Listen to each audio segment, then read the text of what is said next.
ఇంతకుముందు వీడియోలో మనం చూస్ కాలమ్స్ ఉపయోగించి 10 కాలమ్స్‌లో మనకు కావాల్సిన కాలమ్స్‌ను మనం సెపరేట్ జేసుకున్నాం ఇక్కడ.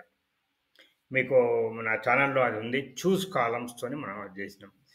ఇప్పుడు మనకు రీఆర్డర్ లెవెల్ ఏవి వచ్చినాయి అని తెలుసుకోవడానికి చూడంగానే వెతకాల్సిన అవసరం లేకుండా చూడగానే మనకు తెలిసేటట్టుగా కండిషనల్ ఫార్మాటింగ్‌తోని దాన్ని ఆ సెల్ మనం రెడ్ కలర్ జేసుకోవచ్చు. చూడంగానే తెలుస్తది. ఆ 100 రికార్డులను వెతకాల్సిన పని లేదు. 100 అయినా, 1000 అయినా, ఎన్నైనా. ఎట్లా జేయాలది? ముందుగా మనము ఈ కాలమ్ సెలెక్ట్ చేసుకోవాలి. చేసుకున్నామా? చేసుకున్నాక దేనిలో ఇది జేసుకోవాలి. అది గాదు.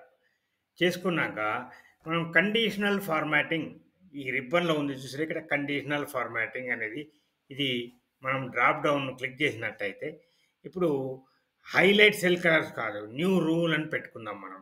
New rule. ఏంటి ఆ న్యూ రూలు? మనము ఫంక్షన్‌ని ఇన్సర్ట్ చేద్దాం. ఫంక్షన్ ఇన్సర్ట్ ఏంటిది ఆ ఫంక్షను? ఎన్‌లో ఉన్నది. అంటే ఎన్2 లెస్ థాన్ ఓ2 దానికంటే ఇది అయినప్పుడు అని మనం చెప్తున్నాం. ఏం చేయాలి? ఇందులో మనం సెలెక్ట్ చేసుకోవచ్చు. నేను ఫస్ట్ సెలెక్ట్ చేసుకుంటున్నా ఈ రకంగా కావాలని.